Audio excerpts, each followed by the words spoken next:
기도하겠습니다. 좋으신 아버지 하나님, 물론 하나님은 의로우시고 하나님은 긍휼이 많으시고 하나님 우리를 사랑하시는 분인 줄 믿습니다.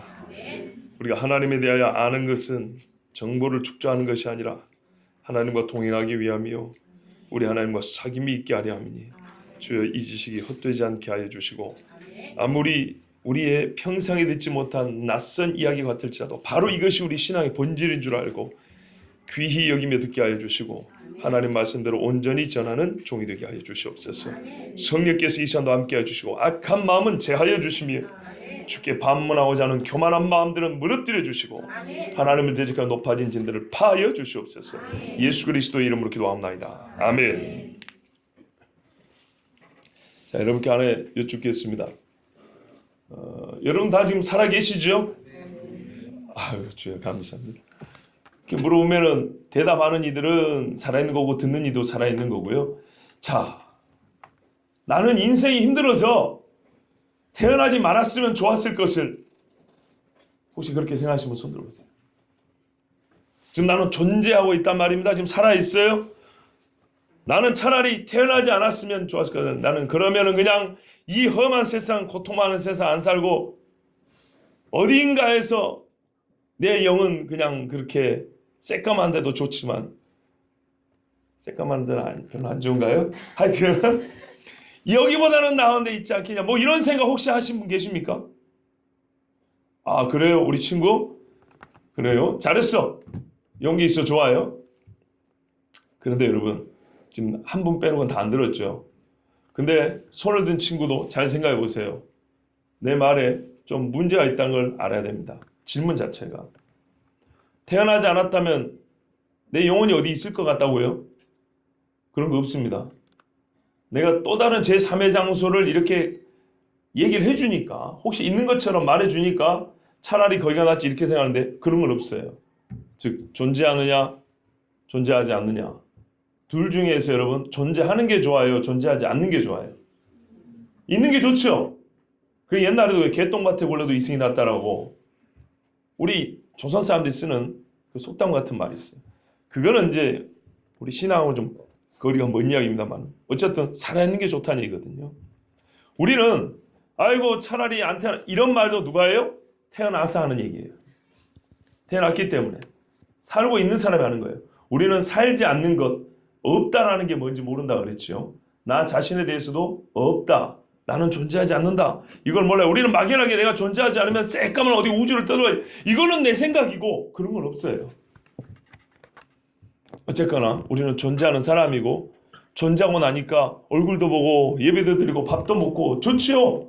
매를 맞더라도 요즘에 왜 안 때리죠? 매를 맞더라도 학교 다니는 이 맛을 누가 봐요? 살아있는 사람. 좀 더 근본적으로 말하면 존재하는 이가 누리는 것이지 존재하지 않은 비존재는 누리지 못해요.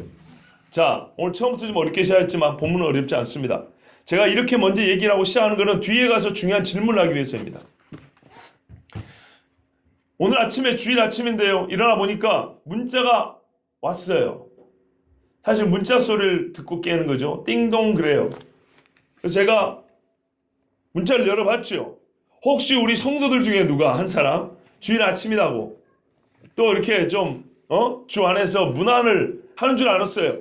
웬걸요? 신천지가 문자를 보냈어요. 버젓이 자기 핸드폰 번호 찍혀가지고 와보라! 왜 사람들이 신천지에 모여드는가? 종말의 비밀을 알려주겠다고. 내가 또 종말 설교한 줄 알고 나보고 와보라고 문자가 왔는데 거기 포스터까지 이렇게 쫙 사진으로 보냈어요. 화가 나가지고 첫 번째는 누가 알려줬을까? 내가 우리 주보를 봤거든요. 전화번호 없어요. 어떻게 알았을까? 우리 교인 중에 누가 알려줬다는 얘기 같은데 모르고 알려줬을 수도 있죠. 혹시 목사님 전화번호라도 이래서 알려줄 수 있죠. 아니면 여러분 중에 한 사람인가요? 핸드폰 2개 쓰는 분 계십니까? 제가 모르는 번호인데 일단 기분이 안 좋았어요. 내가 목사인 줄 알고 보낸 거예요. 여러분 안 왔죠? 그죠? 내가 목사인 줄 알고 보낸 거예요. 그래서 제가 네가 나를 만만하게 보는구나. 아주 기분이 안 좋더라고요. 그러면 더불어서 누가 전화번호를 가르쳐 줬을까? 알고는 가르쳐 주지 않았겠지만 언젠가 우리 교회에 왔다 간 사람일 가능성이 크다라는 생각이 들었어요. 두 번째는 잘 됐다.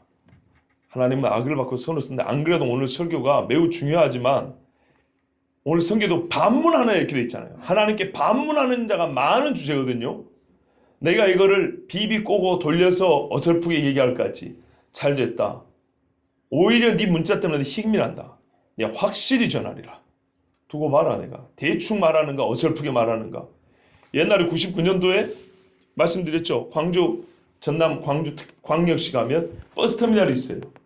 그 앞에서 전도를 하는데 원래 육교에서 하기로 한 거거든요. 근데 호로 땡땡이 그 누구죠? 우리 주웅 형님께서 저보다 나이가 많으니까요. 예. 제가 그때 대학생이니까 하고 있더라고요. 예. 그때 화가 났어요. 그래가지고 육교 밑에 가서 크게 소리치면서 전도를 했거든요. 오히려 막 이 엘리야는 아니지만 엘리야 비슷하게 화가 나더라고요. 이 꼴을 보니까. 그런데 오늘 잘 됐다. 네가 나를 부채질을 하는구나. 주제가 상당히 여러분 어렵습니다. 보세요. 이스라엘의 구원하고 선택과 예정에 대한 주제입니다. 이것 자체가 매우 오래된 논쟁이고 너무나 어려운 이야기고 어렵다는 것은 성경이 어려운 게 아니라 우리가 심정적으로 받아들이기 어렵다는 얘기입니다. 그래서 되도록이면 얘기 안 하려고 그러고 아니면은 그냥 덮을코 믿으라고 그냥 주장만 하고 끝나버리는 그런 경우가 많습니다. 특히 개신교인들, 우리 칼빈의 후예라고 하는 사람들은 내막도 잘 모르고 성경 본문도 잘 모르는데 무조건 우리는 선택됐고 예정됐다니까 그냥 그렇게 믿는 거고 속으로는 이상한데 아닌 것 같은데 그러면은 버림받은 사람은 어떻게 되는 거야 하면서 이렇게 불만을 가지고 올 수밖에 없는 그런 주제거든요. 그래서 제 자신도 이 말씀을 전하기가 보통 어려운 게 아니에요. 그런데 오늘 신천지에 속한 누군가 문자를 보냄으로 말미암아 더 저에게 화를 일으켰어요. 반드시 이거를 전해야겠다. 신천지하고 성경이 얼마나 다른지 여러분 본문을 통해서 한번 봐보시기 바랍니다.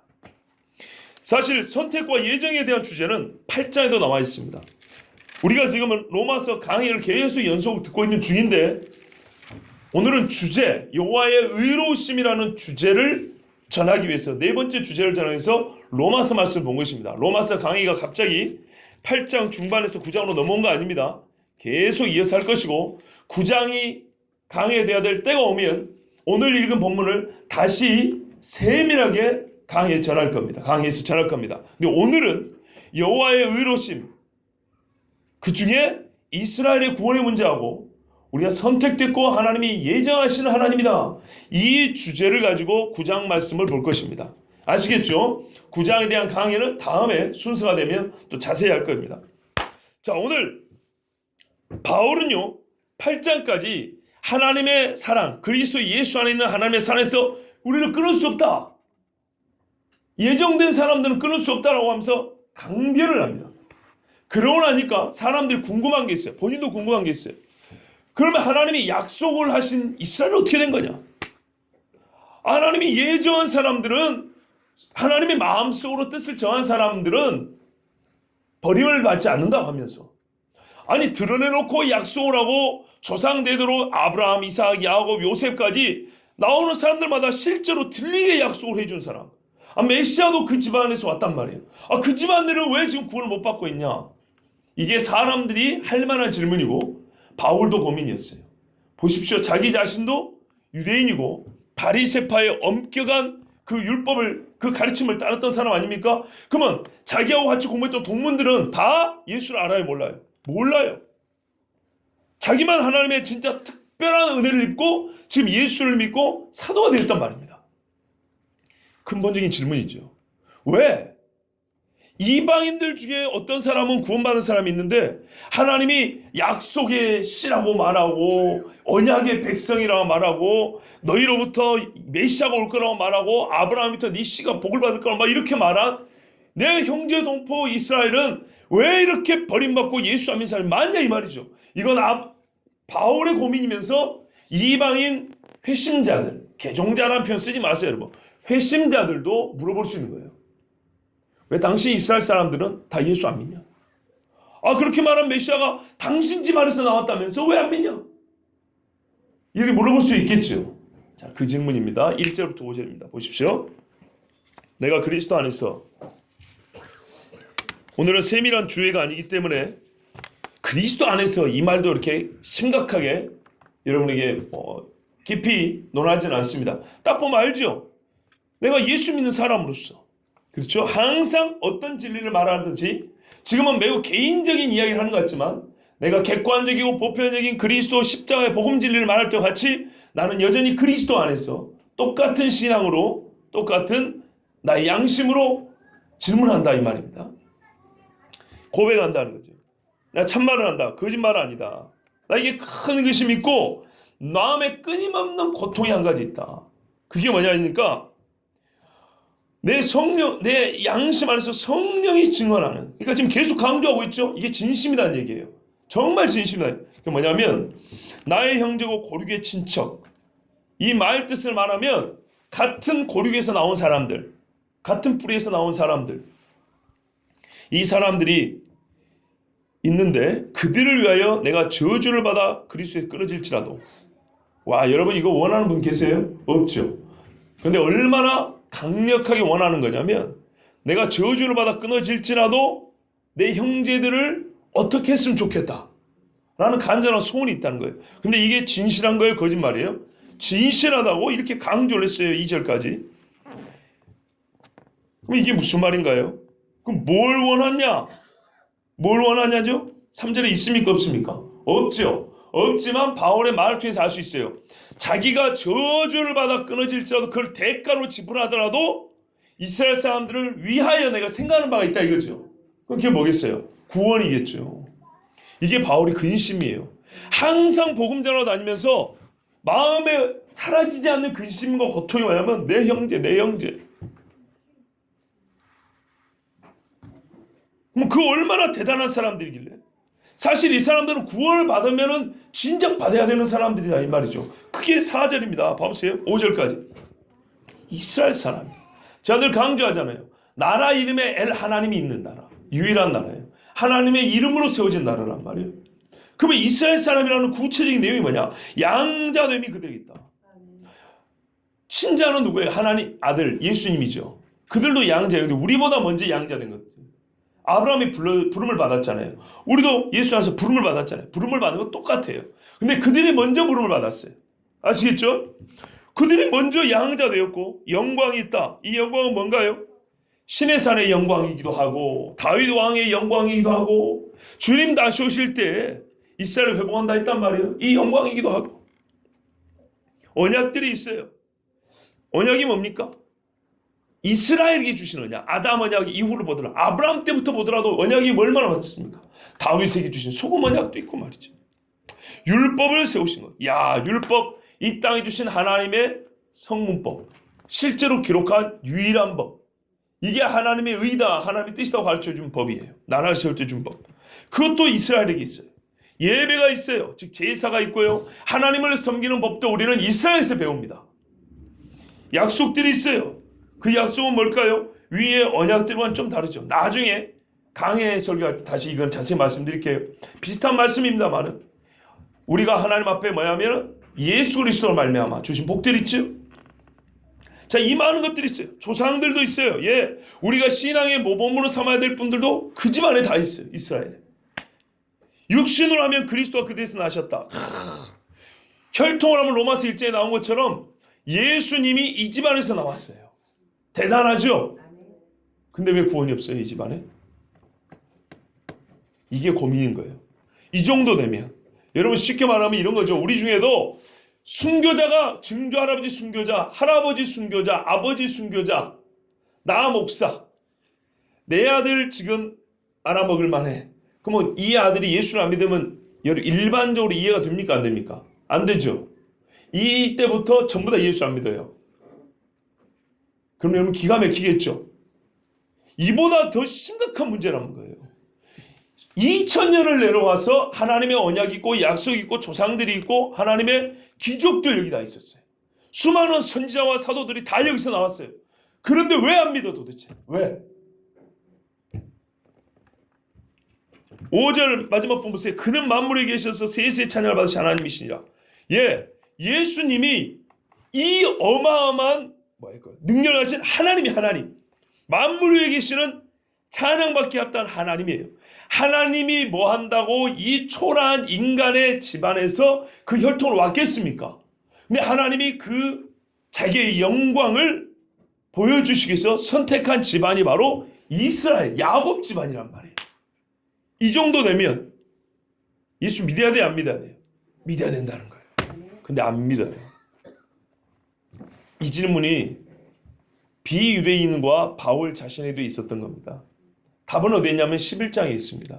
그래서 이 질문에 대한 긴 답, 매우 성경적이고 심오한 영적 신비의 대답이 11장까지 펼쳐져 있고요. 끝까지 읽으면 11장에 가면 이방인의 충만한 수가 들어올 때까지 이게 구원하시는 하나님의 지혜다, 섭니다. 이렇게 되어 있어요. 그리고 유대인들은 이 약속에서 떨어지지 아니하였다. 반드시 주님 다시 올 때 되면 그들이 주님 앞에 돌아올 거라는 그 약속이 기록이 되어 있습니다. 그래서 우리가 끝까지 다 보면 좋겠지만 그건 좀 기다리시고 오늘은 이 이스라엘의 구원 문제로 시작된 질문인데 이 큰 질문에 대답하는 과정에서 바울은 성령이 주신 지혜를 따라 선택과 예정이라는 주제를 가지고 먼저 답변을 하기 시작했다는 겁니다. 다시 말씀드릴게요. 이스라엘의 구원 문제라는 이 심각한 질문을 하고 답을 이제 시작했는데, 답변하기 시작했는데, 이게 11장까지 가야 답변이 종결된단 말이에요. 근데 9장이니까 뭐겠어요? 답변의 첫 부분이겠죠. 이 첫 부분에 대답을 하면서, 이 질문에 대답을 하면서 바울은 하나님의 선택과 예정이라는 주제를 가지고 선택하시는 하나님의 주권, 예정하시는 하나님의 긍휼을 가지고 이스라엘의 구원 문제에 대하여 답변하기 시작했다 이 말이에요. 그러니까 이 답변이 완결된 건 아닙니다. 오늘 우리가 보고자 하는 건 뭐라고요? 하나님의 의로우심이 이스라엘의 구원 문제에 대한 답변 중에 선택하시는 하나님, 예정하시는 하나님이라는 것을 가지고 하나님의 의로우심을 바울은 말하고 있어요. 그러니까 이스라엘 구원 문제에 있어도 하나님은 반드시 어떻게 하실 거라고요? 의로우신 하나님이 의롭게 하실 거라는 거예요. 의로우신 하나님을 오늘 우리는 선택과 예정을 가지고 듣게 되었습니다. 자, 6절부터 이제 그 답변인데요. 자, 이 고통을 가지고 있을 때 쉽게 할 수 있는 생각이, 그러면 하나님이 이스라엘하고 하신 약속 말씀이 효력을 상실했는가? 폐하여졌는가? 끝나버린 거 아니냐? 만약에 그 약속이 기한이 다 돼서 끝나버렸으면, 효력이 상실됐으면 지금 이스라엘 사람 중에 예수 안 믿는 사람이 건 당연하지. 왜 이런 질문을 하냐면 5절까지로 봤을 때 전 이스라엘이 구원받아 마땅하다는 거예요. 누가 봐도 모든 이스라엘이 구원받아 마땅한데 왜 손에 셀 정도로 적은 사람만이 예수를 믿냐 이 말이죠. 그러니까 간단하게 말하면 하나님의 약속이 이제 끝났다. 무슨 말씀인지 아시겠죠? 예, 약속이 효력이 상실됐다. 기한이 다 됐으면 이건 답변이 쉬운 거거든요. 그렇게 말하는 사람이 있어요. 바울은 뭐라고 대답해요? 아니다 그래요. 아니다. 보세요. 6절이에요. 하나님의 말씀이 폐하해진 것 같지 아니하다. 안 끝났다. 그 약속 효력이 있다. 여전하다. 그럼 어떻게 해야 돼요? 이스라엘 사람 믿어야지. 그렇죠? 이스라엘 사람 구원받아야지. 여기에 우리의 오해가 있다는 거예요. 그 오해를 풀기 위해서 바울은 구약 성경을 가지고 신뢰, 예증을 해줍니다. 신학적 논리가 아니라 우리는 가끔 그러잖아요. 하나님은 사랑이신데 어떤 사람을 버릴 수 있을까? 이건 논리고요. 그 논리에 앞서 하나님은 실증을 해줍니다. 실제를 보여준다고요. 그리고 그 안에서 우리는 논리를 찾아갈 수 있어요. 자, 먼저 하나님 보신 신뢰를 보세요. 왜 폐하해진 것이 아니냐? 우리가 처음부터 하나님의 약속을 오해했다는 겁니다. 봐보십시오. 하나님의 말씀 폐하진 것 같지 않도다. 이스라엘에서 난 그들이 다 이스라엘이 아니오. 다 이스라엘이 아니래요. 우리는 혈통으로 이스라엘이면 다 이스라엘인 줄 알았거든요. 근데 다 이스라엘 아니래요. 2장에도 나왔잖아요. 표면적 유대인이 아니요. 이면적 유대인이며 할례는 마음에 할지니. 그렇죠? 영에 있고 육신에 있지 아니하다 그랬어요. 이미 하나님이 그렇게 말씀해 주셨거든요. 그게 반복된 겁니다. 우리가 다 아는 사실이에요. 이스라엘에서 난 그들이 다 이스라엘이 아니다. 그러니까 혈통으로 이스라엘로 다 이스라엘 아니다. 근데 우리는 어떻게 생각하기 때문에 이 질문한 거예요? 혈통으로 이스라엘이면 다 예수를 믿어야지. 왜 다 아브라함의 자손이니까. 그리고 하나님 아브라함의 약속을 했지 않냐 이 말이죠. 그런데 성경 한번 보자. 7절을 보시면 하나님이 뭐라냐? 아브라함의 씨가 다 그의 자녀가 아니라. 그러니까 아브라함의 몸에서 났다 해요. 다 하나님 아브라함의 자녀라 하지 아니하고 오직 이삭으로부터 난 자라야 내 씨라 불리리라 하셨다. 이건 이미 하나님이 약속하신 거 창세기에. 이 말씀 허투루 봤냐 이 말이죠. 한 아버지지만 아들이 둘이 있을 경우에 하나님은 하나를 택하지 아니하시고 이삭만 택했다는 거예요. 맞죠? 그래서 육신의 자녀가 하나님의 자녀가 아니고 오직 약속의 자녀가 씨로 여기심을 받느니라. 그러니까 이스라엘 중에 하나님의 약속 안에 든 자가 있고 들지 않은 자가 있다는 이 구별이 있다는 것을 이해해야 된다는 거예요. 물론 이것이 완벽한 대답은 아니에요. 그래서 계속 대답합니다. 왜냐하면 지금 현재 이스라엘이 또 다 이삭의 자손 아니겠습니까? 그렇죠? 근데 먼저 원리를 말해주는 거예요. 어떤 원리? 아브라함의 자손이라고 다 아닌 것처럼, 다 아브라함의 자손이 아니라고 말한 것처럼 하나님은 자손들 안에 약속이 부여된, 실제로 약속이 주어진 사람이 있고 약속이 주어지지 않은 사람이 있다라고 하나님이 미리 말씀하셨다. 이 대원리를 먼저 알아야 된다는 겁니다. 약속의 말씀이 이것이 9절을 보세요. 사라에게 주신 말씀이죠. 창세기 18장에 명령 이맘때에 사라에게 아들이라 있으리라 하심이라. 하나님이 이렇게 약속했다는 거예요. 직접 오셔가지고 애기 못 낳는 사라에게 내년에 사라 네가 아들을 낳을 것이야. 이게 하나님의 약속이라는 거예요. 그리고 사라 네가 낳는 자식만 아브라함의 씨, 즉 언약의 계보를 이어간다 이렇게 말했다는 거예요. 이게 약속이에요. 하나님의 직접적인 약속. 하갈에 대해서는 약속한 적이 없어요. 그래 이게 어디에 나옵니까? 갈라디아 4장에 나오거든요. 사실 이 말씀을 깊이 이해하려면 갈라디아 4장을 봐야 돼요. 근데 그거는 나중에 또 순서에 따라 강의하는 시간에 이 부분이 되면 그때 말씀드리고요. 하여튼 중요한 거는 뭐예요? 아브라함의 씨 중에 하나님은 갈라내셨다는 거예요. 약속이 있는 자만 내 자녀라 이렇게 말했다는 거예요. 이걸로는 부족합니다. 그래서 조금 더 깊게 설명해 줍니다. 리브가를 보자. 이삭의 부인이 리브가죠. 이 경우에는 한 아버지에서 한 어머니에게서 두 아들이 낳은 경우예요. 아까는 아버지는 하나인데 부인이 둘이잖아요. 하나는 하갈이고 육신으로 난 자녀가 이스마엘, 하나는 사라고 사라는 약속으로 이삭을 낳잖아요. 이럴 경우에는 구분이 그래도 쉽잖아요. 그런데 하나님은 또 어떻게 구분하셨냐면 이삭이라는 한 아버지에 리브가라는 한 어머니예요. 그리고 따로따로 놓은 것도 아니고 한 태중에 둘이 난 쌍둥이에요. 그런데도 불구하고 하나님이 어떻게 갈라내셨는가 보라 이 말이에요. 보십시오. 10절입니다.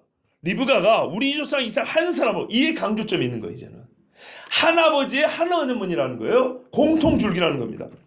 말미암아 이미시라 했는데 그 자식들이 아직 나지도 아니하고, 그러면 나기 전이라는 시간적 의미가 있죠.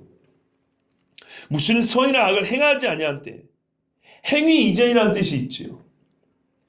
택하심을 따라되는 하나님의 뜻이 행위로 말미암지 않고, 사실 여기에 강조점 뭐냐면요, 시간적 의미보다는 행위에 있어요. 나지 아니하였기 때문에 이 아이들이 육신으로 뭔가 할 수 없는 때잖아요. 그러니까 말하자면 그 아이들이 태어나서 손이라도 까딱일 수도 없었을 그때, 그러니까 어떤 행위도 그들의 독립적으로 주관적으로 행할 수 없는 그때에 하나님이 정하셨다는데, 왜 정했냐면 보세요. 이게 중요해요. 택하심을 따라되는 하나님의 뜻이 택하심으로 말미암아 하나님의 뜻이 이루어진다는 거예요. 이해되세요? 봐보세요. 하나님의 뜻이 어떤 것에 의해서 조건지어지지 않는다는 거예요. 하나님은 절대 주권으로 완전한 자기 뜻으로 행한다는 거예요. 일단 여러분 심정적으로 이게 기분이 좋든지 안 좋든지 말씀 그대로 받아야 돼요. 왜 하나님이 그때 내가 야곱은 이뻐하고 에서는 미워하냐 했냐면, 하나님의 택하심이라는 것은 어떤 인간의 행위에 근거하지 않는다는 거예요. 어떤 신학자들이 이렇게 주장하는 오랜 이야기인데요. 하나님의 택하심은 전지에 근거한다. 나중에 예수를 믿을 자가 누군지 알고 택하시다. 이런 뚱딴지 같은, 이게 말이 됩니까, 여러분? 미리 알고 택한다. 미리 아는데 그게 무슨 택하심이라고 말할 수 있어요. 이해가 되신가요? 그들의 행위가 어떻게 될 줄 알고 또는 그들의 행위의 추이를 보시고 하나님이 택한다. 그런 게 아니에요. 택하심이라는 말은 그런 뜻이 아니에요. 아무런 인간 쪽에서는 근거가 없을 때, 조건을 행사할 수 없을 때 오직 하나님의 뜻이, 무언가 하나님이 세운 뜻이 있어요. 그 뜻이 하나님의 자유주권으로만 이루어진다는 것을 우리에게 보이시려고, 다시 말씀드립니다. 하나님의 세운 뜻이 어떤 피조물 사람에 의하지 않고 순전하게 하나님 자신으로만, 자기의 주권으로만 이루어진 걸 보이려고 인간이 아무것도 할 수 없을 그때에 어쩐다고요? 그때 정해버린다고요. 예레미야도 네가 복주에 있을 때 내가 불렀다고. 다윗도 말해요. 내가 어미 태중에 있을 때 하나님 나를 조성하시고 내 날이 하루도 되기 전에 주의 책이 다 기록되어 있나, 이렇게 말했단 말이에요. 여러분 알아요. 이게 심정적으로 받아들이기 어려운 줄 아는데 일단 들어보세요. 오직 부르시는 이로 말미암아 서게 하려 하사. 뭐가요? 뜻이, 창조주 주권자의 뜻이 하나님 자기 자유 주권 안에서만 서게 하려고 어떻게 해요? 벽중에 있어서 나지도 아니하고 어떤 선이나, 그러니까 이건요, 선에 근거한 것도 아니고 악에 근거한 것도 아니고, 어떤 사람이 그렇게 말한다고요? 선을 행할 줄 알고 구원하기로, 악을 행할 줄 알고 멸하기로, 이런 게 아니라고요. 선과 악 자체가 없을 때에 하나님이 세우신 뜻을 이루고 그것이, 그 뜻이 완전히 자기 주권, 하나님의 자유에 의하여 되게 하시려고 피조물에서는 근거를 찾을 수 없을 때 택하셨다, 이런 말입니다. 자, 여기서 지난주에 들었던 말씀을 잘 기억하세요. 하나님의 영광을 어디서 나타난다고요? 하나님이 자기 이름을 위하여 자기 뜻대로 행하실 때. 분명히 들으셨죠? 그래서 우리가 착한 점 순서가 있는 겁니다. 그래서 리브가에게 뭐라 그랬냐면, 큰 자가 어린 자를 섬기라 했어요. 어떤 인간적 조건과 근거가 없을 때 하나님 그걸 정하셨다는 거예요. 그렇게 돼야 우리가 어떻게 알겠어요? 아, 이게 하나님의 뜻이구나 알지. 만약에 이게 어떤 피조물에 무언가가 섞여 들어가면 그건 하나님의 뜻이라고 할 수 없는 것이죠. 기록된 바 하나님 뭐라면 내가 야곱은 사랑하고 에스는 미워했다. 이거는 말라기서에 나옵니다. 구약의 이스라엘 사람들은 이렇게 이해했다는 거예요. 하나님의 리브가에 대한 약속을 어떻게 이해하냐면, 아, 하나님이 야곱은 사랑하고 에서는 미워하였다, 이렇게 이해했다는 거예요. 근데 이게 심정적으로 받아들이기 어려우니까 많은 신학자 어떻게 하냐면, 여기서 미워한다는 거는 미워한다기보다는 좀 덜 사랑한다는 뜻이다, 이렇게 얘기를 하는데요. 아니요. 본문은 그런 뜻 아니에요. 진짜 미워했다는 얘기예요. 또 하나는 여기서 말하는 에서라는 거는 에서 개인이 아니고, 에서가 에돔 족속의 조상이잖아요. 나중에 보면 에돔 족속이 형제인 이스라엘이 멸망을 당할 때 박수치면서 노략질하거든요. 도와주지는 못할 망정. 그래 하나님이 아주 그냥 엄한 심판을 내리신단 말이에요. 그걸 보고 이거는 뒤에 이게 에서는 이거 에돔 족속, 민족적인 하나님의 심판을 얘기하는 것이지 개인에게 하는 얘기가 아니다, 이렇게 말한다고요. 역사적이고 민족적인 이야기지 개인의 구원 문제는 아니다, 개인을 선택하고 예정하는 문제가 아니다 그러는데 그게 아니에요, 여러분. 왜 에돔 족속이 그렇게 됐냐면요, 하나님이 에서를 미워했기 때문에 그런 거예요. 왜 이스라엘이 하나님 앞에 약속의 씨가 됐냐면요, 하나님이 야곱을 사랑했기 때문이에요. 봐보세요. 야곱이 얼마나 못된 짓을 많이 했는가. 그런데 희한하게 하나님은 그가 그 못된 짓을 하기도 전에 내가 야곱을 택하여 나의 뜻을 이루리라, 이것까지 생각해야 돼요. 그냥 내가 야곱을 택하였다고 생각하면 안 되고, 야곱을 택한 것이 하나님의 무언가 뜻이 있는데 그 뜻을 이루려고, 세우려고 야곱을 그때 택했다는 거예요. 그래서 야곱이 형을 만나러 갈 때도 야복강에서 얼마나 무서웠어요. 야복강에서 그날 하나님이 안 나타나도 되잖아요. 그렇죠? 근데 왜 나타났어요? 자기 뜻이에요. 하나님이 자기 뜻이라고. 이 뜻을 세우려고 야곱을 세웠고, 그 야곱을 세웠기 때문에, 야곱을 택했기 때문에 자기 뜻을 이루려고 야곱에게, 에서에게는 안 나타나도 야곱에 나타난 거예요. 일단 말씀대로 봅니다. 그러니까 사람들이 심정적으로 하나님 못됐네, 그렇지 않아요? 그래서 14절이에요. 그런지 우리가 무슨 말 하리요? 하나님께 불의가 있느냐? 이건 바울이 이렇게 질문할 사람이 있는 줄 알고 먼저 이렇게 물어보는 거예요. 흔히 이거 수사직 질문이라고 하죠. 너희가 이렇게 물어볼 거다. 하나님 그건 불의한 거 아니냐? 뭐 아무것도 안 했는데 택해갖고 한 놈은 사랑하고 한 놈은 미워하고 야 이거 너무하네. 나 그런 하나님 못 믿는다고. 그럼 무슨 사랑의 하나님이라고 그래. 그쵸? 그래서 이 질문을 잘 하지도 않고 서로 대답도 피해가려고 하는 거예요. 근데 이거를 빼면 여호와의 의로우심은 완성되지 않아요. 우리가 알고자 하는 여호와의 의로우심은 반쪽으로 끝나버리는 거예요. 그럴 수 없느니라. 불의가 없다는 거예요. 이거는 바울이 그냥 무턱대고 하나님을 편들려는 게 아니고요. 성경을 자세히 보고 우리의 실존, 그러니까 내가 어떤 존재인지를 보면 하나님은 불의가 없다고 대답할 수밖에 없다는 겁니다. 자, 15절 보세요. 그래서 이제 하나님 앞에서 받은 말씀 중에 신뢰를 또 들어줍니다. 모세에게 이르시되 뭐라 그랬냐 하나님이 내가 긍휼히 여길 자를 긍휼히 여기고 불쌍히 여길 자를 불쌍히 여기리라 하셨으니. 재밌죠? 하나님이 긍휼히 여길 자는 긍휼히 여겨준대요. 불쌍히 여겨줄 자는 불쌍히 여기지 않는데요. 와, 이걸로는 대답이 좀 부족한 것 같아요. 왜? 아까 저를 보세요. 여러분 저를 보세요. 야곱은 사랑하고 에서를 미워했다면서요. 근데 지금 긍휼은 사랑하는 쪽만 얘기하고 있잖아요. 그죠? 근데 이거를 더 잘 알아야 돼요. 왜냐하면 이 출애굽기 34장 19절 말씀이거든요. 출애굽기 32장에 금송아지 사건이 있어요. 이스라엘이 어떻게 해야 돼요? 다 죽어야 돼요. 잘 보세요. 다 죽어야 되는데 모세가 하나님 앞에 간구를 해요. 그래서 레위인들이 칼을 차고 이스라엘 중에 3,000명만 죽여요. 하나님이 이 부정한 민족과는 같이 할 수 없다고 너희끼리 올라가 그래 버린다고요. 그러니까 모세가 아닙니다. 하나님이 같이 올라가지 않으면 우리는 죽습니다 해가지고 간구하고 애타게 간구합니다. 그래서 끝내 하나님이 그럼 내가 같이 가마 이랬거든요. 그 맥락이 사실 말씀이거든요. 그러면서 모세가 하나님 앞에 뭐라 하면 하나님이 정말 우리와 함께 하신다면 우리가 같이 하신다면 그걸 확증을 더 얻고 싶은 거예요. 확증. 하나님 함께 안 가면 안 되니까. 그래서 하나님 앞에 뭘 요구하냐면 주의 영광을 나에게 보여주세요 이런다고요. 지난주 오후에 들었죠? 지난주 오후에 들었어요. 주의 영광을 나에게 보여주소서. 이것을 정말 이게 보여주기 어려운 건데 보여주신다면 주님이 우리와 함께 한다는 확증을 내가 얻겠습니다. 불안해하지 않겠습니다. 그때 하나님이 답변한 게 이거예요. 이 맥락을 잘 봐야 돼요. 지금 모세가 뭘 원했어요? 하나님의 긍휼을 원했고 동행을 원했어요. 그런데 그 중에 얼마는 죽었어요. 그 중에 얼마는 살았어요. 그렇죠? 그리고 하나님이 모세 너를 통해 세민족을 일으켰는데 모세가 봐달라고 막 그랬어요.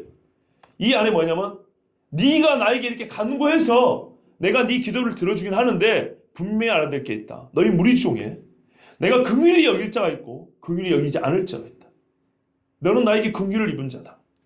무슨 말인지 알겠죠? 그러면서 하나님이 모세를 이렇게 덮으시고 바위에 지나가시면서 자기 이름을 선포하죠. 지난주 여호와였죠. 여호와의 그 이름의 내용은 조상들이 몰랐다 그랬죠. 여호와루라 여호와루라 반복했죠. 잘 들어라 이게 여호와니까 이분이 여호와니까 자비롭고 은혜롭고 노하기를 더대하며 인자와 긍휼이 많으신 하나님이라. 그러나 하나님을 미워하는 자의 죄는 3, 4대까지 하고 하나님을 사는 1000대까지 은혜를 베푸는 하나님이다. 이러고 지나간단 말이에요. 바로 그 맥락입니다. 하나님께서 자기 이름을 가르칠 때 우리에게 가르쳐 주시는 핵심은 뭐냐면 나는 긍휼의 하나님이다. 인자로 말미암아 너희를 사랑으로 말미암아 너희에게 긍휼을 베푸는 하나님이다. 이것을 가지고 자기 이름을 설명합니다. 그러니까 이게 더 중요한 거예요. 봐보세요. 하나님께서 에서를 미워하고 야곱을 사랑했다 해서 이게 50대 50이 아니고 하나님이 에서와 같이 야곱을 미워해도 되는데 야곱을 사랑했다는 것을 드러난 얘기예요. 이해되세요? 이게 50대 50이면 누군가는 하나님이 불의하다고 말할 수 있을 것인데 그렇지 않다는 얘기를 한 거예요. 모세가 봐라. 이 백성이 다 죽어야 되는데 하나님 앞에 긍휼을 요청했더니 그래서 그걸 확증을 얻기 위해서 영광을 보여달라 했더니 하나님이 영광을 보여주면서 자기가 긍휼과 인자가 많은 하나님이라고 그거를 얘기하고 하더라. 이해되셨죠? 이렇게 은혜를 입은 자가 누구예요? 모세요? 야곱이란 얘기입니다. 그때도 그러면 하나님이 긍휼히 여길 자는 뭘 근거로 긍휼히 여겼냐? 16절을 보세요. 원하는 자로 말미암도 아니요. 긍휼을 원하고 믿어 보겠다고 자기가 막 이렇게 애를 쓴 사람도 아니요. 다른 박질하는 자도 아니요.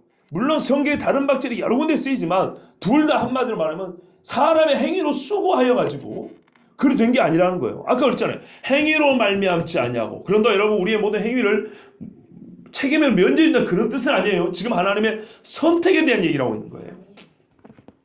오직 긍휼히 여기시는 하나님으로 말미암음이라. 16절 후반부에 오직 긍휼히 여기시는 하나님이 11절에 뭐예요? 택하심을 따라되는 하나님의 뜻 부르시는 이분이에요. 그러니까 야곱도 어떻게 불렀다고? 하나님이 긍휼로 불렀다는 거예요. 긍휼로. 또 성경이 이제 바로에게 이르시되 그 반대편도 얘기를 합니다. 반대편. 그런데 이 반대편은 긍휼히 여기시는 하나님을 먼저 알고 들어야 되는 거예요. 그래서 그 다음 이야기를 합니다. 바로 이르시되 내가 이 일을 위하여. 자 보세요. 여기서도 하나님이 원하는 목적이 있어요. 이 일을 위하여 너를 세웠으니. 여기서 세우다라는 거하고 11절에 하나님의 뜻이 서게 하려 한다는 거하고 좀 다릅니다. 여기서 세운다는 어떤 직분을 줬다는 거예요. 그렇죠? 임무를 맡게 했다는 겁니다. 어떤 자리에 있게 했다 이 말이에요. 곧 너로 말미암아 내 능력을 보이고 내 이름이 온 땅에 전파되게 하려 함이라. 자 이게 하나님의 목적이에요. 위한다는 일이 이거예요. 온 천하 사람들이 하나님을 알아요 몰라요? 몰라요. 그래서 하나님을 알게 하려고 당시에 바로를 그 자리에 세웠는데 어떻게 하나님 이름이 전파되냐? 능력을 보여서 하나님의 기적이 행하셔서 능력을 보여서 하나님의 이름이 전파되게 한다고 그랬어요. 하나님의 능력이 어느 때 절정에 달합니까? 홍해입니다. 홍해. 출애굽의 완성은 홍해죠. 홍해에 빠질 때 시편을 보면 에돔과 모압과 암몬이 벌벌 떨었다고 했어요. 가나안이 두려워 떨었다고 했어요. 실제로 그렇죠. 40년이 지난 다음에 이스라엘이 여리고 앞에 섰을 때 라합이 뭐라 그래요? 하나님께서 너희에게 홍해길도 여시고 요르단강도 여시고 저기 광야에서 전쟁을 이기게 하시고 40년 동안 너희를 먹이고 입힌 걸 볼 때 우리가 간담이 녹았다 이렇게 말하고 있죠. 바로 이 일을 하게 하시려고 그래서 라합 같은 긍휼을 입은 자가 생겼죠. 그렇게 하시려고 바로를 세웠다 이거예요. 그런데 하나님께서 하고자 하시는 자로 긍휼히 여기시고 하고자 하시는 자로 완악하게 하시는 절대적인 주장은 뭡니까? 하나님이 자기 주권대로 한다는 거예요. 자기 주권은 자유롭게 행사하는 분이 하나님이라는 거예요. 완악하게 하시나 실제로 출애굽기 4장에 보면 하나님 뭐라고 하십니까? 내가 바로의 마음을 완악하게 하리라 이렇게 말씀해요. 내가 바로의 마음을 완악하게 할 것이야. 그래서 네 말을 안 들을 거다. 그러면 그럴수록 그런 내 기적을 보게 될 것이고 내 능력을 맛보게 될 것이고 그럴수록 내 이름이 증거될 것이다. 이렇게 말하고 있습니다. 그래서 실제로 모세가 바로 앞에 가서 말을 하니까 바로가 들어요 안 들어요? 안 듣죠. 성경에 뭐라 그래요? 바로의 마음이 완악하여 강팍하여 고집을 부리고 이렇게 돼 있다고요. 히브리어는 세 가지 용어를 썼는데 말 뜻이 똑같은 말이에요. 마음이 딱딱하고 교만해가지고 안 들었다는 얘기예요. 그런데 그 뒤에 뭐라고 나오지 아십니까? 여호와의 말씀과 같더라. 여호와의 말씀과 같더라. 여호와의 말씀과 같더라. 그러면 여호와의 말씀이 언제? 앞에 있었다는 거예요. 내가 완악하게 한다 그랬어. 내가 완악하게 해서 그가 실제로 네가 가서 보면 완악할 거다. 안 들을 거다. 그래서 어떻게 해요? 나는 더 재앙을 내릴 거다. 그래서 온 천하가 애굽이 망하는 것을 보고 아하 여호와라는 신이 있구나 이걸 알게 될 거다 이렇게 말씀했어요. 자 여기까지 들으면 여러분 하나님이 잘하시는 건가요? 그렇게 봐야 합니다. 그런데도 이제 이렇게 질문한 사람이 있어요. 여기까지 이해를 못해서 안에 이해를 하고 나니까 또 질문이 생기는 거예요. 그러면 하나님이 완악하게 했다면서 완악하게 해놓고 벌을 주는 거는 문제가 아닌가? 이렇게 질문한 사람이 있겠죠. 그게 19절이에요. 그러면 하나님이 어찌하여 허물하시느냐? 누가 그 뜻을 대적하느냐? 아니 하나님이 너는 완악해라 해서 너는 완악하게 해야 돼. 알았지? 그래서 완악하게 했는데 하나님 뜻을 누가 거스르겠어? 나는 완악하지 않으려고 하는데 하나님이 나한테 완악하게 하라 하니까 나를 그렇게 만드시니까 내가 어떻게 그 뜻을 거스르겠냐고. 나는 순종한 거야. 완악함도 순종이라 이 말이죠. 근데 왜 나를 죽여? 근데 왜 나를 벌해? 그렇게 말할 수 있겠죠? 그래요. 양심적으로 이렇게 물어볼 수 있어요. 저도 이게 고민이었어요. 근데 성경이 이렇게 대답합니다. 이 사람아, 바울이 기가 차서 하는 대답이에요. 번역이 참 이 부분은 맛깔스럽게 참 뉘앙스를 잘 전달했어요. 이 사람아. 우리 식으로 좀 말해. 니까짓 게 뭐라고 감히 하나님께 따지느냐. 이런 말입니다. 여기서부터 이제 잘 들어야 됩니다. 네가 누구이기에 감히 하나님께 반문하느냐. 이 질문에 대한 답변을 원한다면 제일 중요한 사실을 알아야 돼요. 나는 사람이다. 나는 피조물이다. 나는 스스로 있는 자가 아니라 하나님에 의해서 존재하게 된 피조물이라는 것을 기억하고 다시 생각해보고 물어보라 이 말입니다. 지음을 받은 물건이 지은 자에게 어찌 나를 이같이 만들었느냐 말하느냐. 자, 우리 통상적으로 한번 생각해보세요. 말 안 되죠. 억지로 부정하려고, 성경을 부정하려고 억지 부리지 마시고 그냥 통상적으로 우리의 일반 생각, 상식적으로 내가 아니면 존재 자체가 불가능한 거예요. 아시겠죠? 내가 아니면 존재 자체가 불가능한 걸 내가 만들어놨어요. 그랬더니 왜 나를 만들었냐? 아까 제가 그래서 물어본 거예요. 여러분 아무리 삶이 괴로워도 하나님 왜 나를 만들냐고 나의 존재를 비존재로 만들어주기를 바꾸기를 원하는 분이 계시냐 이 말이죠. 혹 원하는 분이 있다 하더라도 이분은 착각이라고요. 육체가 아닌 다른 존재로 있을 거라고 자기가 다른 형태로 존재할 거라고 생각 그거 아니라고. 나의 없어. 아예 나는 없는 거예요. 우리가 생각하는 그 까만 그런 거 아니고 생각하는 주체인 나 자체가 없는 생각 자체가 없는 거예요. 우리는 뭔가 여기를 벗어나고 아니면 내가 육체를 입기 전에 엄마 뱃속에서 나오기 전에 내가 아버지의 정자와 어머니의 난자로 존재하기도 전에 어딘가에 뭐가 아니 그런 존재는 없어요. 자, 그래서 물어본 거예요. 여러분의 존재를 비존재로 바꾸기를 원하냐? 아니라 그랬죠. 자, 그러면 존재에 대해서는 전부 다 긍정적으로 생각한다는 거잖아요. 원한다는 거잖아요. 자, 그러면은 우리가 생각하고 우리가 살아가는 게 나로부터 말미암아 모든 것이 나의 존재로부터 시작하잖아요. 그럼 네 존재가 네가 있게 된 것이 어디서부터 시작했냐? 요거부터 한번 따져보자는 거예요. 이 사람아 네가 누구냐? 너 사람도 지음을 네가 어떤 물건을 만들 때 그 물건이 너에게 나를 왜 이렇게 만들었냐고 묻는다면 네가 뭐라고 했냐? 그 일일이 대답해 주겠냐? 내가 이렇게 하고 싶어서 했다고 그러지 않겠냐? 근데 하고 싶어서 한 그 자체가 어떻게 해요? 비존재가 존재가 되기 때문에 이것만큼 큰 긍휼이 없는 거예요. 이해가 되세요? 이게 존재한다는 자체가 최고의 복이라는 거예요. 토기장이가 지는 한 덩이로. 잘 보세요. 이게 리브가의 비유하고 연결되는 겁니다. 어떤 사람들은 이 비유를 막 여러 가지로 꼬아가지고 잘못해서 하는데 그거는 문제가 있어요. 예를 들면 디모데 후서과 같은 거 보면 한 집안에 그릇이 여러 개 있다고 했죠. 그렇죠? 쇠그릇도 있고 목기도 있고 토기도 있고 깨끗한 것도 있고 더러운 것도 있고 그걸 생각하는데 그거 아니에요. 그거는 재질도 다르고 처음부터 만들 때 목적도 달라요. 이해되십니까? 근데 지금 지금 로마서 9장 보면 선택이 하고 있는 거예요. 그래서 이렇게 말하는 거예요. 똑같은 재질, 한 덩이 흙이라는 거예요. 한 덩이 흙. 토기장이도 같은 사람이에요. 그래서 아까 말한 거예요. 이삭 한 아버지, 리브가 한 어머니에서 한 태에서 난 동시에 잉태돼서 난 두 아들도 다르다 이야기를 하는 거예요. 그와 같이 한 토기장이가 지는 한 덩어리로 재질이 똑같은데도 어떻게 하냐? 하나는 귀히 쓸 그릇을 만들고 하나는 천히 쓸 그릇을 만든다. 자, 이거를 권한이 없냐 있냐면 우리가 통상으로 있어요 없어요? 있죠. 디모데 이야기 같은 경우는 더러운 그릇은 안 쓴다는 얘기인데 여기는 어떻게 해요? 처음부터 쓰다가 더러워진 얘기도 아니고 이거는 처음부터 목적이 사람의 행위로 말미암아 세우시는 부르시는 그분의 뜻이 처음부터 너는 귀히 쓸 것, 너는 천히 쓸 것 이렇게 정했다는 거예요. 만일 하나님이 그의 진노를 보이시고 그의 능력을 알게 하고자 하사. 잘 보세요. 그의 능력을 알게 하고자 하사가 목적이에요. 그러면 그의 능력을 알게 하고자 하는 데는 어떤 수단이 동원되냐면 진노를 보이는 게 동원된대요. 진노. 아시겠죠? 그러니까 바로 같은 경우 그거예요.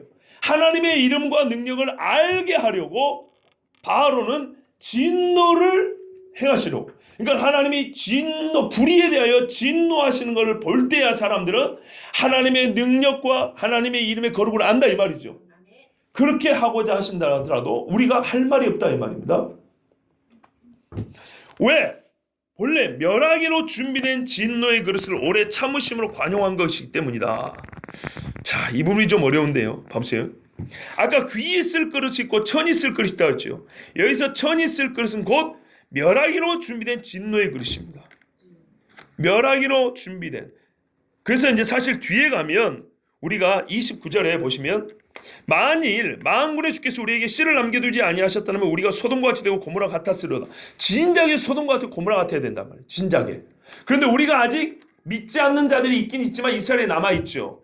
이런 것처럼 바로 같은 경우도 하나님이 10가지 재앙 갈 필요 없이 첫 번에 그냥 죽여버려야 되는 거예요. 원래는.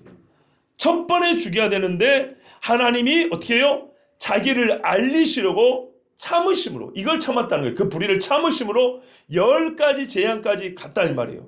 그런데 첫 번에 죽였으면 하나님의 능력이 나타나지도 않았을 것이고 하나님의 이름을 사람들이 알지도 못했을 것인데 그 불의한 자에게 진노를 내리시는 게 10번까지 가니까 특별히 홍해까지 가니까 사람들이 이제 하나님이 계시구나 이렇게 알게 됐다는 거예요. 자, 이렇게 하나님이 하실지라도 우리가 무슨 말을 하겠느냐. 또한 영광 받기로 예비하신 바 긍휼의 그릇에 대하여 영광을 받기로 준비하신 아까 말하면 귀 있을 것이죠. 이게 긍휼의 그릇이에요. 이 그릇에 대해 그 영광의 풍성을 알게 하셨으라고 무슨 말을 하리요. 그러니까 어떤 그릇은 하나님의 영광을 풍성하게 알리려고 하나님이 예비해놨어요. 그래서 그거를 실제로 하나님이 알게 하셨어요. 진짜 하나님의 영광이 들어오게 하셨어요. 그럴지라도 우리가 무슨 말을 하리요. 우리는 말할 자격이 있다고요? 없다고요? 없다는 거예요. 왜? 만들어진 자니까. 잘 보세요 여러분. 자, 지금부터 한번 이제 생각을 해보십시오. 사실 이렇게 하면 끝나는 문제예요. 그런데 여러분 뭔가 답변이 시원치 않다는 것처럼 뭔가 이렇게 딱 부러지는 결론이 안 나오는 것 같죠. 그런데 이제 물론 뒤에 더 가면 좋겠지만은 바울은 선택과 예정의 문제를 사실 23절에서 그 대답은 종결합니다. 그리고 이어서 이스라엘에 관한 이야기합니다. 선택받은 자가 그럼 이스라엘만 있는 게 아니고 우리도 여기 있다 하면 24절 이야기입니다. 그럼 무슨 말이냐면 처음부터 이스라엘이건 이방인이건 하나님이 선택한 자가 구원받는다는 얘기입니다.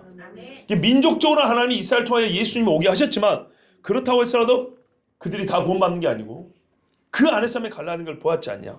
긍휼히 여길 자를 긍휼히 여기고 완악하게 할 자를 완악하게 하는 것처럼 하나님은 지금 우리가 여기 있는 걸 볼 때 우리는 다 그 긍휼 안에 드는 사람이고 이건 하나님의 주권적 선택에 따른 것이라고 말을 한 것입니다. 자, 이 문제에 대해서 이제 조금만 더 정리를 하면서 말씀드리겠습니다. 여러분, 하나님이 불의하다고 질문하는 사람이 있었어요. 여러분 중에는 아마 그럴 수 있을 거예요. 불의하다. 아니, 그러게 만들면서 하나는 긍휼을 베풀기로 하고 하나는 완악하게 하기로 하고 이렇게 만드는 거는 잘못 아니냐. 그러면서 어쩔 수 없이 그렇게 됐는데 그 완악함을 막 심판하면서 더 막 자기 이름을 알린다 그러고 이건 더 못된 분 같네. 이렇게 생각하고 질문하고 도전하는 분들이 있죠. 거기다 바울은 분명히 이렇게 답변을 했어요. 이거를 조금 다시 생각을 해볼까요? 다른 말로 이제 또 바울의 속 깊은 또는 우리가 하나님 주신 이 사고력을 가지고 한번 생각을 해볼까요? 자, 이렇게 한번 질문해 보시죠. 여러분이 지금 혹 가지고 계실지 모르는 이런 하나님이라면 의로우신 분이 아니구나. 불의하신 분이구나. 라고 생각하거나 판단하는 분이 계시다면 그 판단하는 도덕성은 어디서 왔습니까? 잘 보세요. 하나님이 이런 분이라면 옳지 않아라고 우리가 얘기한다고요. 옳지 않아. 옳음과 옳지 않음을 구별할 수 있고 판단할 수 있는 이 도덕성. 이게 하나님으로부터 왔죠. 그렇죠? 만약에 하나님을 안 믿는 분이라면 우리는 그냥 종이 쪼가리가 말한 하나님을 얘기하니까 논할 이유가 없어요.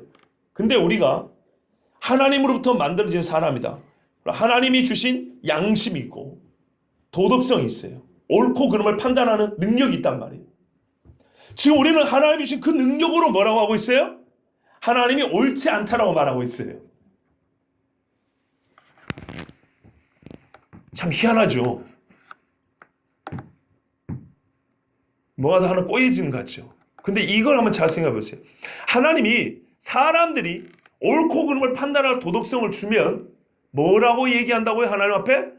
당신 그런 하나님은 잘못됐어라고 말할 줄 알면서 옳고 그름을 판단할 능력을 줬어요. 이해되십니까?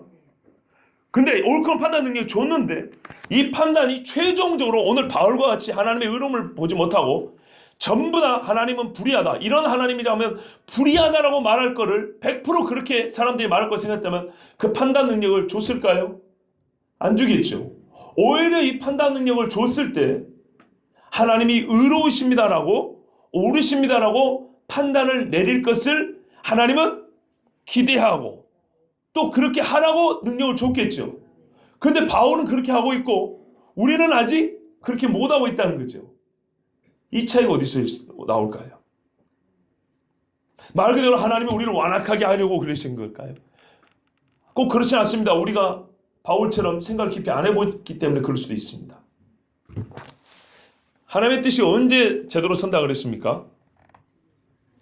아무것도 간섭하지 않고 하나님의 의로움이라는 것은 우리가 지난주에 했죠. 자기 이름을 위하고 자기 영광을 위하는데 왜냐하면 하나님 그분만이 유일하면서 옳은 신이라고 우리가 두 번째 시간에 얘기를 했죠. 유일하면서 옳은 신이란 말이에요. 그러면은 이 유일하면서 옳음이 계속 보존이 되려면 어떻게 해야 되는지 아십니까? 그 어떤 것도 하나님의 뜻에 있어서는 영원토록 간섭하는 게 없어야 돼요. 이해가 되세요? 그 어떤 판단에 대해서 간섭하는 게 없어야 돼요. 오히려 여러분, 하나님이 좀 보고하시지, 하나님이 좀 뭔가 좀 살펴보고 하시지, 그러면 어떻게 될까요? 이 세상에 하나님 뜻을 찾아볼 수 없어요. 우리 생각해 보세요. 우리 여기 있는 모인 한 50명 남짓의 사람도 인생 중에 얼마나 많은 변화들이 있고 생각이 있고 말들이 다르고 복잡하게 얽혀있는지 한번 생각해 보세요. 그것들을 다 살펴본 다음에 하나님이 어떤 사람은 좀 구원하시고 어떤 사람은 좀 멸하기를 하시고 그러면 결론적으로 아무도 구원 못 받습니다. 또 하나는 하나님은 처음부터 인간을 만드실 때 신으로 만든 게 아니에요. 하나님은 불가능한데 하나님 자신을 만들 수가 없어요. 아시겠어요? 자신이 둘이 있는 것은 불가능하다고요. 신이란 건 우리가 유일신이라고 했잖아요. 또 하나의 신이 있으면 하나님보다 좀 못한 신이 있으면 되냐. 그거는 말이 안 돼요. 그런 신은 없어요. 신이란 건 절대적으로 전이에요. 전. 한자로 전이 들어가야 돼요. 전지해야 되고 전능해야 되고 모든 것이 가능하고 모든 것을 알고 있는 그런 존재를 처음부터 신이라고 해요. 하나님은 신을 만든 게 아니에요.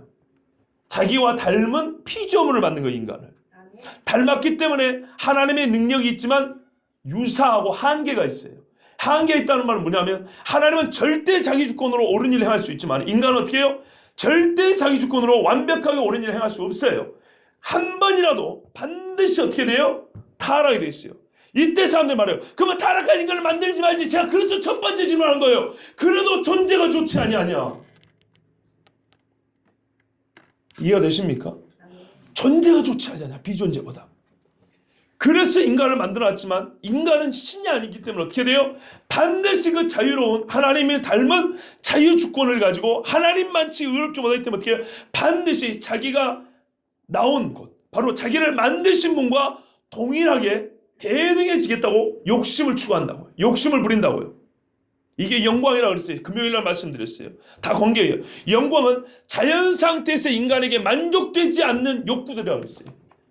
왜? 처음부터 영광은 하나님의 의식 때문에. 그래서 자연 상태에서는 이 땅에서는 아무리 노력해도 만족할 만한 영광을 얻지 못하기 때문에 인간은 어떻게 해요? 하나님이 되고자 한다고요. 이걸 알아요. 그래서 하나님이 말하는 것이 뭐냐면 대안을 마련하신 거예요. 우리를 비존재로 돌리지는 아니하시고 존재하게 하시되 대안을 마련하셔서 뭐예요? 우리가 하나님의 그 영광으로 들어올 수 있는 합법적으로 들어올 수 있는 그 길을 마련하신 거예요. 그게 뭐라고요? 바로 자기 아들을 이 땅에 보내기로 작정하셨다는 거예요. 보다 노골적으로 말할까요? 하나님이 인간을 창조할 때부터 전 인간은 그대로 두면 다 멸망이에요. 그런데 그 중에 하나님이 감사하게도 택한 거예요. 이렇게 생각을 하셔야 됩니다. 아시겠죠? 그러니까 한쪽에서는 그러면 비존재로, 그런데 우리 인간은 존재하게 된 인간들을 생각해보면요, 비존재보다는 존재가 훨씬 낫다는 걸 알 수 있어요. 참 이거는 신비해요. 이거는 하나님 속에 들어가면 알 수 있기 때문에 제가 이 이상 설명할 수 없어요. 단 제가 확인할 수 있는 거는 여러분의 입이 실제로 시인하듯이 뭐니 해도 우리는 비존재를 상상할 수 없고 존재가 비존재보다는 낫다라는 이 내재되어 있는 판단을 가지고 있다는 거예요. 존재가 낫다는 거예요. 그러나 이 존재는 어떻게 해요? 신이 아니고 하나님 자신이 아니고 하나님이 자기 형상을 가진 피조물로 만들었기 때문에 이 피조물은 궁극적 선이 될 수 없기 때문에요. 완전하고 완벽한 선이 될 수 있기 때문에 반드시 어떻게 해요? 크랙이 생기고 흠이 생겨 죄가 들어갈 수밖에 없다고 해요. 근데 이 죄가 한 번 시작되면 어떻게 된다고요? 전체를 멸망할 수밖에 없다는 말입니다. 그때 하나님은 우리를 위하여 자기의 영광을 나타내며 자기의 그 바로 만들어질 피조물에게 의탁하지 아니하시고 온전한 자기 주권 자유로 그 피조물 중에 죄인 다 죄 소동을 다 죽어야 될 사람 중에 택하여 내 자녀로 삼았다 이 말이에요. 거기에 대해서 우리 어떻게 하냐? 감사할 따름이에요. 그래서 제가 이런 비유를 하나 듣어요. 뭐 여기 비할 바는 아니지만 그냥 빗대서 말한다면 참 세월호가 자꾸 떠올라서 그런데 저는 섬 사람이라 이런 비유를 자주 씁니다. 큰 배에 수많은 사람이 타고 가다가 풍랑을 만나가지고 바다가 하얗게 일어나는 얼마나 무섭잖아요. 배가 뒤집어졌는데요. 다 죽었어요. 다 죽어서 나 혼자 살았어. 해변에서 눈 떠보니까 나 혼자 살았어요. 그때 첫 마디가, 여러분 양심적으로 생각해보세요. 첫 마디가 하나님이 나만 살리고 다 죽였어요. 나도 죽이지. 이렇게 오기스럽게 소리칠 분 손 들어보세요. 없죠. 지금 세월호에서 친구들이 죽은 아이들, 지금 살아있는 아이들도 친구가 죽으면 아깝지만 안타깝지만 슬프지만 나도 죽이지 이런 사람은 아무도 없어요. 그렇죠? 나도 그래요. 나 혼자라도 살게 해주시면 이게 이기적일지만 이게 인간이고 이건 당연한 반응이에요. 감사합니다 그러죠. 이 병도 있는 암 환자가 100명인데 의사가 수술할 때 1명 사는 거예요. 그럼 내가 그 사는 사람이에요. 의사 찾아가서 당신 말이야 똑바로 하지 왜 나만 살린 거야? 나도 죽여 빨리. 이런 사람이 어딨냐 이 말이에요. 그렇죠? 그런데 사람들이 하나님 앞에 반문하는 건 꼭 이와 같다는 얘기예요. 네가 지금 하나님 앞에 택함을 받아 구원받은 것에 감사하지는 못할 망정 어디 하나님보다 더 의롭다고 어디다 하나님보다 의롭다고 왜 우리를 이렇게 만들었냐 왜 저는 저렇게 만들었냐 이렇게 말할 자격 자체가 우리에게는 없다라는 거예요. 만일 우리가 이 자격을 요구해서 하나님께 뭔가를 요구하기 시작하고 뭔가를 간섭을 해서 하나님의 뜻을 좌지우지한다면 결국 어떻게 됐습니까? 그 끝이 어떻게 될 것 같아요? 오히려 파멸이 되는 거예요. 그래서 하나님의 절대 주권 토기장이가 지는 한 덩이를 가지고 이렇게 만들고 저렇게 만든 것처럼 그렇다 하더라도 만들어진 토기가 내가 차라리 만들어지지 않았으면 하고 말하는 사람 아무도 없는 것처럼 우리는 하나님 앞에 그의 영광에 들어갈 수 있는 비존재가 존재가 되어 유일하게 존재하신 하나님의 영광 속에 들어갈 수 있다는 것에 크게 감사해야 되고 사실 우리가 에덴 동산에 있었다면 하나님의 긍휼은 모릅니다. 주어진 조건이기 때문에. 그러나 멸망할 수밖에 없는 상태에서 하나님의 긍휼이 있잖아요. 그러면 하나님의 진짜 긍휼과 인자, 즉 뭐냐면 하나님의 속성, 성품을 알게 되는 겁니다. 체험으로. 무슨 말인지 아시겠죠? 그래서 하나님의 피조물이면서 하나님을 매우 정말 성경을 하나님과 사귐이 있게 하고 하나님의 영광에 들어간다는 그 감격이 뭔지 실제로 알게 하기 위해서 하나님은 우리를 선택하셨다 이런 말씀입니다. 그래서 우리가 여기 있습니다. 그리고 그 선택한 자들이 우리 하나님은 자기 아들 예수를 보내주셔서 피 흘려 죽게 하시고 우리 죄값을 치르고 다시 영광 중에 우리에게 오사 우리를 그의 거울과 신부로 맞아주신다 하셨습니다. 승천하실 때 우리 주님 약속하셨죠. 너희가 본 그대로 다시 오리라.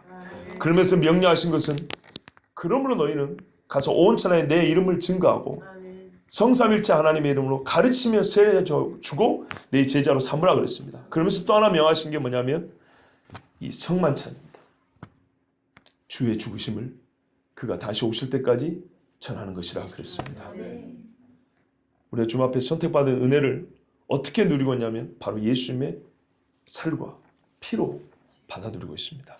이 시간에 우리 함께 주님 주신 말씀에 감사하고 또 그 말씀의 증거로 성찬에 함께 참여하도록 하겠습니다.